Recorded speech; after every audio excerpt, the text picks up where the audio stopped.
I don't know. I don't see it. I think Dallas is firing on all cylinders. I think they're going to get a couple of big wins coming up. I think they're going to go into Foxborough and beat New England, and then they're going to handle the Bills at home on Thanksgiving, and they are going to grab hold of that division. Dallas is missing their linebacker, Van Der Esch. He's not playing this in his game either.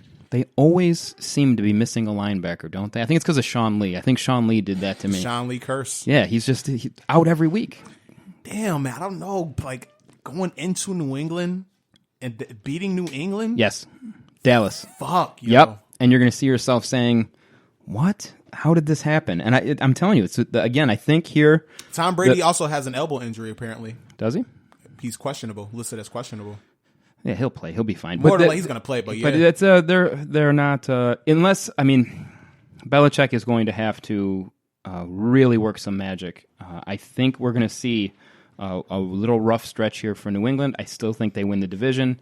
They'll probably even catch a first round bye like they always do. They're going to get a nice home playoff game, but this next week is going to belong to Dallas. Honestly, bro, I hope you're right. Because if New England wins or loses and Baltimore wins, then we're the number one seed heading, moving forward. But I don't know. I can't pick against New England in New England. That's going to be tough. Like I said, I think Dallas with the points. I think that they win that game, based on that. But like actually head up.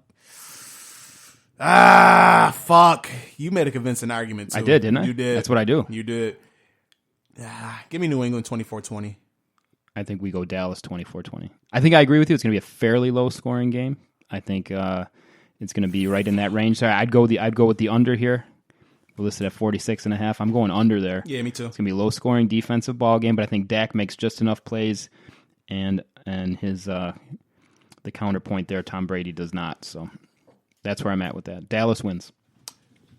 Yeah, I got to stick with it. New England. Damn, man. How's the New England's run defense? They stopped the run pretty well, right? They did. They did earlier in the season when they weren't playing anybody. So they're the number one scoring defense. They're the number one overall defense, period. Yeah. I'm telling you, it's on paper. They dominated a few really bad teams early in the season. The only team that really bust their ass was Baltimore because just Lamar Jackson is such an anomaly. You can't really prepare for that. I think Dak is playing some of the best football of his career. He is. And He's balling his ass off right now. I think Dallas wins that game, man. We'll definitely be talking about this one next week, but I think Dallas wins this game. Okay.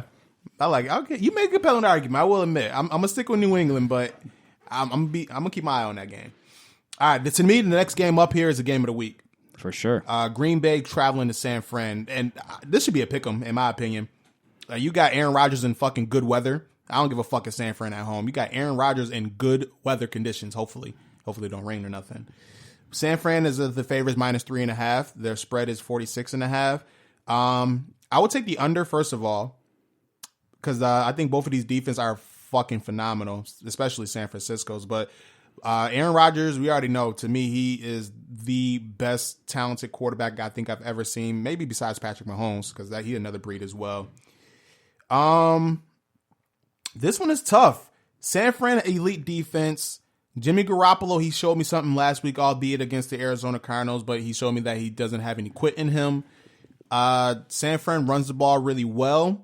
I think the pickup of, what's the receiver they got from Denver? Sanders. That was an excellent pickup, and it definitely transformed this San Francisco offense. And I think they can maybe get off a couple of big plays against Green Bay. And I'm glad that they flexed it to a Sunday nighter as well, because originally it wasn't. That flex scheduling, by the way, is awesome. Yeah. The fact that they do that, that's smart. one of the coolest innovations that we've seen in the last 5 or 6 years. I think that's really cool that they do that. It's awesome. It makes for some great entertaining games at night. It's awesome. Everybody get to see this game now on national TV. Before, probably only half the country would have been able to see it. But Green Bay, I like Aaron Rodgers is Aaron Rodgers, of course. That defense has really stepped up for Green Bay this year, man. Like that pass rush. Zadarius Smith, when he was in Baltimore, he had one pass rush move. This dude went to Green Bay, got paid, and all of a sudden he's a fucking top-tier pass rusher. I'm like, where the fuck was that in Baltimore the last 4 years? Yeah. What the hell is you doing? Yeah. I think, so if we're going predictions here, I completely agree with you when you say that this tough, is a pick 'em. It's tough. I might as well flip a coin here. It really is. This should be a great game. If I was gun to my head here to pick a winner, I think you got to go with the home team, San Francisco. San Francisco's defense has looked elite all season. If anything gives Aaron Rodgers trouble, it's that pass rush. And I think with Bosa and the boys, they bring that.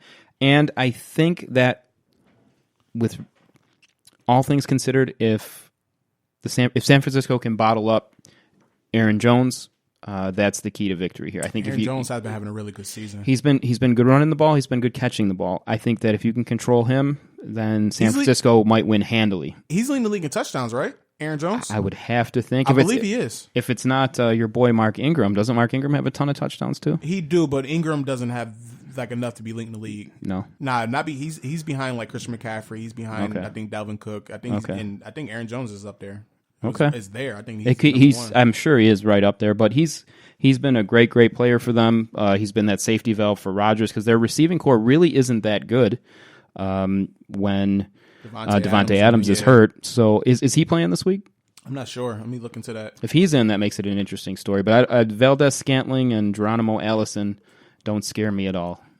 I'm going to go, and lately, San Francisco seems like they've put an offense together too. It might be since Sanders showed up, but I think Kyle Shanahan, everybody talks to him like he's a genius out there, and he might be. So I'll roll with San Francisco at home. We'll call it 35-30. Yeah, I think it's definitely going to be a really close game. You taking the over? Yeah, I'm going with the over on this one. I think it's going to be a higher scoring game than people think because San Francisco's offense has looked really good, and I think Aaron Rodgers is going to be Aaron Rodgers on the big stage, and we're going to see a 35-30 San Fran victory. Devontae Adams limited at practice, so he may play. Shit. To me, this might be a preview of the NFC Championship game. Honestly, this is a really good game. I'm gonna go Green Bay. Okay, I'm gonna go with the better quarterback. Garoppolo, I've grown on him. He's grown on me, I should say.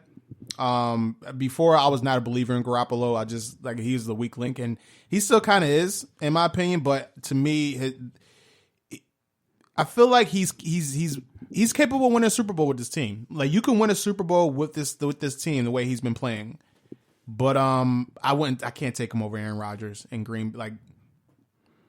I can't do it. Yeah, give me Green Bay. I'm going to pick a score 24-21. We can differ there, and I ultimately agree with you that I think if he spent any kind of time with you at all, that you would grow on him as well. So I think you were right the first time. I think you'd make an impression. So we can differ on that game, but I know this next game coming up is near and dear to your heart. Oh yeah, you already know what time it is. I am within arm's reach of about 80 pieces of Baltimore Ravens memorabilia, so I can only imagine where you're at. So I'm going to let you tee this one up here. So my Baltimore Ravens going to LA.